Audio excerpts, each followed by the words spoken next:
So my name is Helen Smith. I am the subject lead here at Sir John Leman in Beccles. I have been teaching health and social care for over 20 years.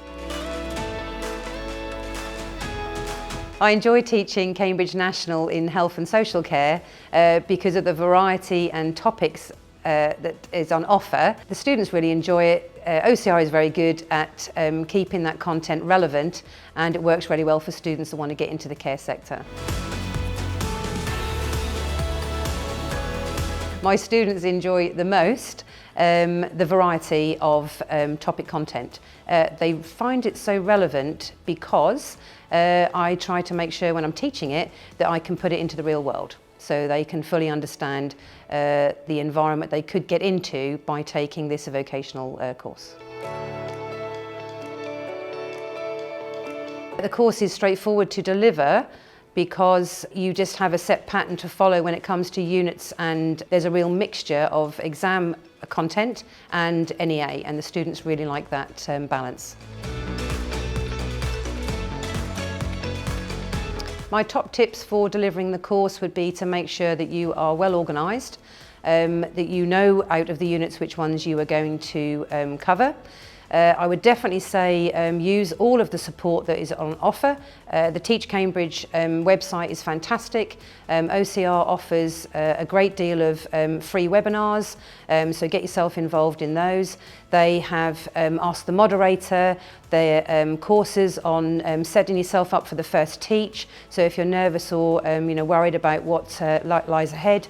I also work alongside other teachers that teach the course. If you've got people that are in your area where your school could be located, then get in touch with those, because I work closely with another school and we plan together.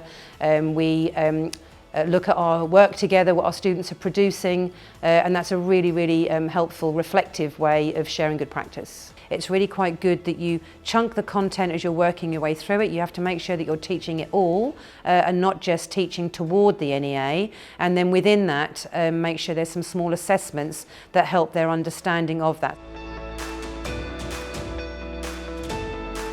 Your top tips for marking: make sure that you are on it. There's a lot. There's quite a lot of form filling that needs to be done, but don't be put off by that. If you're well organised, it's set out, there's lots of support to help you do that. So again, if you sign up for one of the webinar that OCR offer, they will explain to you the best approach to take to do that. I have really big groups, so I am the only teacher that's teaching over 60 students. So I make sure that my marking is done as and when the NEA is completed, get it marked and put it away, ready to send off to the moderation. Once it's done, it's done. There are plenty of ways that you could enhance the way you might teach the Cambridge National is guest speakers. There are so many job prospects out there that guest speakers come in from all angles. So for example, I might have a nurse talk to students.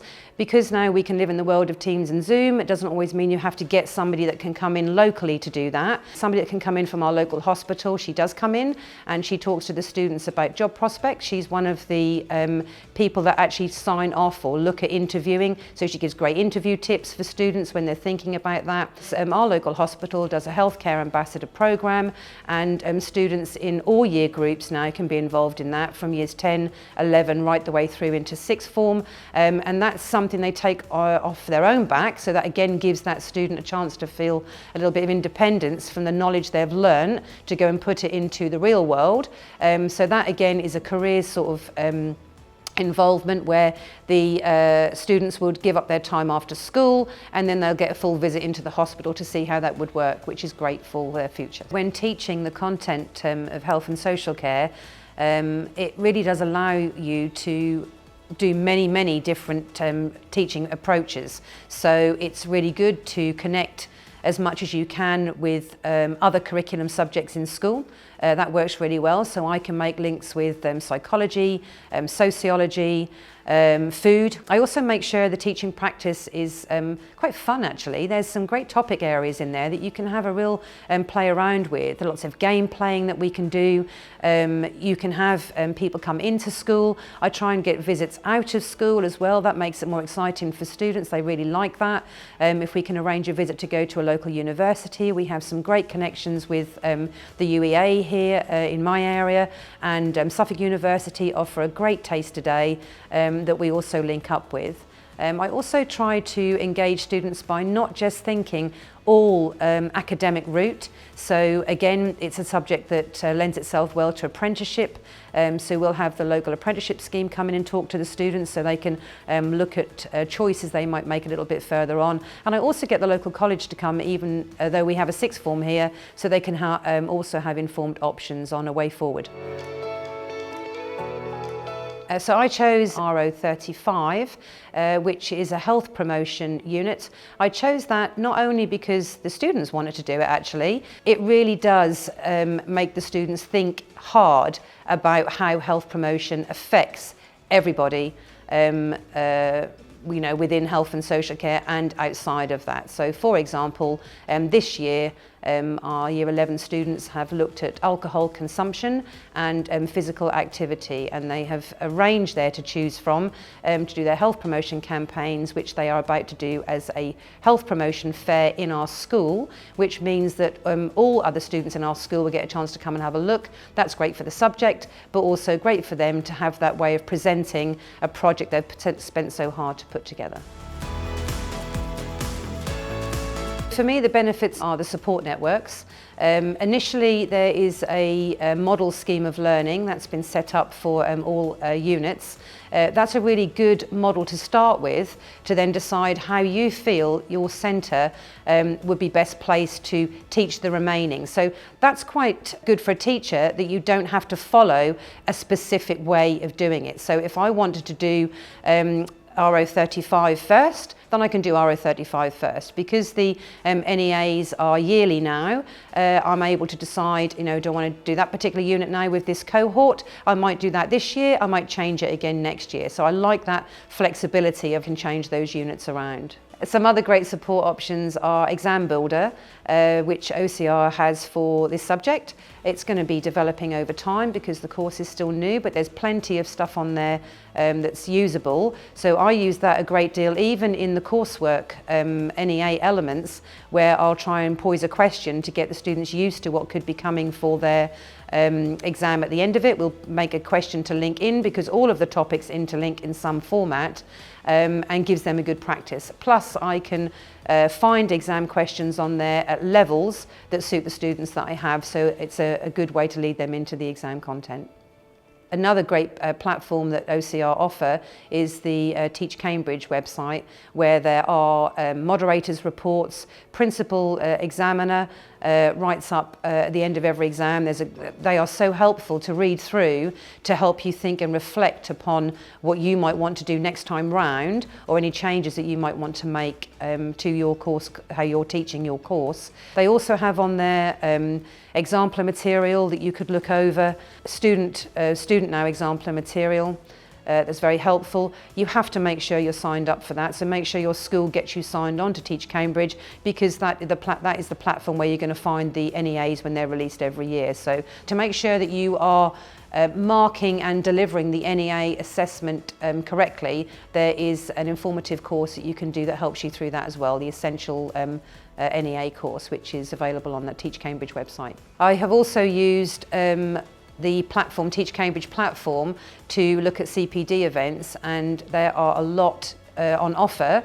I initially was worried about the new delivery, made sure I got myself set up onto the first Teach, did that. There is also a support course to do to help you marking the NEA. It would also be really advisable to make sure you sign up for email updates, because within that you will have bulletins that will come through, any changes that might be happening to specification or changes in general to the subject that you're teaching. I've also attended an Ask the Moderator OCR event, And that was very informative. Even though I am a moderator for OCR, I found that really helpful for me as a teacher. So taking off that one hat and actually looking at it from a different perspective. Being able to ask questions for best approach, how could I reduce my mark load? What would you advise in this was so helpful because the person you're talking to is knowledgeable on every area. Really recommend looking at the moderation process yourself. I signed up to be a moderator quite a few years ago and was a bit sceptical at first about the workload for that, but actually the workload and what I learned from that outbalances it, because I've taken so many tips for myself on best approach to delivering just by reading through how other centres have done it has been fantastic. So yeah, I'd really recommend, think about becoming a moderator. It's so easy to do, just contact OCR and they'll put you in the right places. The training is superb for it, so you're not left alone dangling and worried about it. So much so that after that I signed up to look at doing the examining role as well and examine for health and social care as well. I've been in touch with the OCR Health and Social Care subject advisors, and I have found them really helpful, mainly because they were so quick to get back to me. So that initial email that I'd sent off, within a week I had been contacted, and the worries I was having at the time were easily spoken about. I didn't feel judged in any way because I was having difficulties in what I was trying to do myself, and just found the whole process really supportive. I recommend teaching this course because there is such a lot of variety in how you teach it, what you teach in it. So even though the specification is specific and there is content there, you are open to your own interpretation of that. So for example, the area where my school is situated in a sort of a rural community where I can guarantee I'll be able to pick up a great link with our local community. So I could involve that into some of the content that's being taught within the units. That works really well for our students, gives them an idea of the real world on what health and social care actually looks like. I really am passionate about making sure that our young people are able to look at career path, and the career paths within health and social care are very vast. So it suits mixed ability learners. We have plenty of mixed ability learners here in our school. I really want them to take from it a sense that they feel that they have a worth and they're able to move forward into a job role. And I could probably slot any job you told me somewhere into health and social care.